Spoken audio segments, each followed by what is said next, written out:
اسے کچھ یاد نہیں کہ وہ کب اور کیسے سرنگ کے اندر داخل ہوا یا اسے داخل کیا گیا۔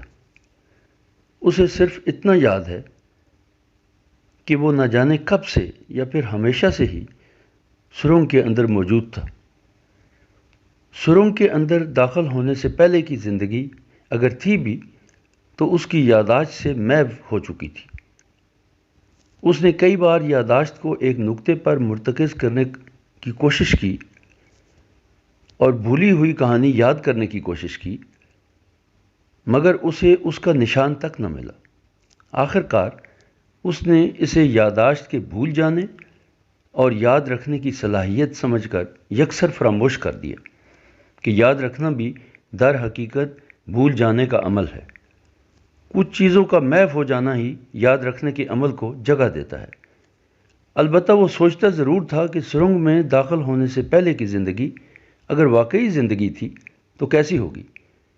چنانچہ وہ گھنٹوں تخیل کی مدد سے اس کہانی کی تصویر بنایا کرتا جو ہمیشہ تشنہ تکمیل رہتی کہ اس دوران تخیل کا شیرازہ بکھر جاتا۔ سرنگ کے اندر حیات محدود مگر لامتناہی تھی۔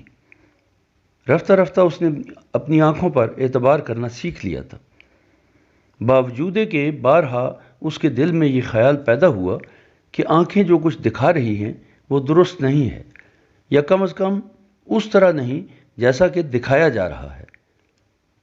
مگر جلد ہی اسے یہ ادراک ہونا شروع ہو گیا کہ سرنگ کی تنگی یا کشادگی کا دار و مدار اس کے اندر سے اٹھتی خواہشات کی وسعت پر ہے۔ چنانچہ دیکھتے ہی دیکھتے اس سرنگ کا طول و عرض اتنا کشادہ ہو جاتا کہ اس کی حدیں افق کے پار آسمان کو چھونے لگتی اور وہ ہوا کے رتھ پر سوار ان دیکھی دنیاؤں اور سیاروں کی سیاحت پر نکل جاتا۔ اس وقت اسے سرنگ کے اندر کی دنیا سے کوئی سروکار نہ رہتا اور وقتی طور پر اس کا رشتہ اپنے موجود سے منقطع ہو جاتا۔ پھر یوں ہوتا کہ مخالف سمت سے آتا ہوا ہوا کا ایک تھپیڑا اس کے رتھ کو اتنی شدت سے پیچھے دھکیلتا کہ اس کی رفتار کم ہونے لگتی اور آہستہ آہستہ وہ محسوس کرتا جیسے اس کے پاؤں سرنگ کو چھو رہے ہیں، وہ اپنی جیسی دوسری مخلوقات کے حصار میں ہے اور ہر طرف آوازوں کا ہنگامہ برپا ہے۔ تب اسے یہ سرنگ بہت محدود اور تنگ محسوس ہوتی۔ اسی بلندی و پستی اور تنگی و کشادگی کے بدلتے مناظر میں اسے معلوم ہی نہ ہو سکا کہ اسے سرنگ میں رہتے ہوئے کتنا وقت بیت گیا، 1 ماہ، 1 سال یا سال ہا سال۔ سرنگ کے اندر سفر تواتر سے طے ہو رہا تھا، اگرچہ وقت کی رفتار بے حد سست تھی۔ اس نے کئی بار چاہا کہ کاش یہاں وقت کی رفتار تیز ہوتی تاکہ وہ جلد سرنگ کے دوسرے کنارے تک پہنچ جاتا۔ اس کے اندر سرنگ کے دوسرے کنارے سے باہر نکل کر ان دیکھی دنیاؤں تک رسائی حاصل کرنے کا تجسس زور پکڑتا جا رہا تھا، لیکن وقت کی سست رفتاری کا کیا ہو کہ آگے بڑھنے کے راستے میں مزاحم ہے۔ اس نے سرنگ کے دوسرے کنارے سے آتی روشنی کو کئی بار چشم تصور سے دیکھا۔ بارہا اس کے ذہن میں یہ خیال پیدا ہوا کہ سرنگ کے اندر جو سفر وہ طے کر چکا ہے وہ اطمینان بخش نہ تھا، اور اسے اگر یہی سفر از سر نو طے کرنے کا اختیار مل جاتا تو وہ سفر بالکل مختلف انداز میں طے کرتا۔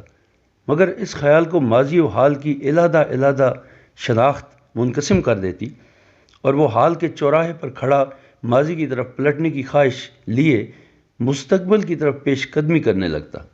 جلد ہی خود کو وہ اس چوراہے کا اسیر سمجھنے لگا جو پابند زنجیر ہے اور زنجیر کی کڑیاں صرف آگے بڑھنے کی گنجائش رکھتی ہیں۔ بسا اوقات وہ محسوس کرتا کہ سرنگ کے اندر زندگی ایک مسلسل دیکھا اور دکھایا جانے والا خواب ہے جو حقیقت کو سراب کی مانند آنکھوں کے سامنے اور آنکھوں سے اوجھل کرتا رہتا ہے۔ اس کیفیت میں اسے اپنے ارد گرد چلتے پھرتے لوگ خواب میں دیکھے جانے والے کرداروں سے مماثل نظر آئے۔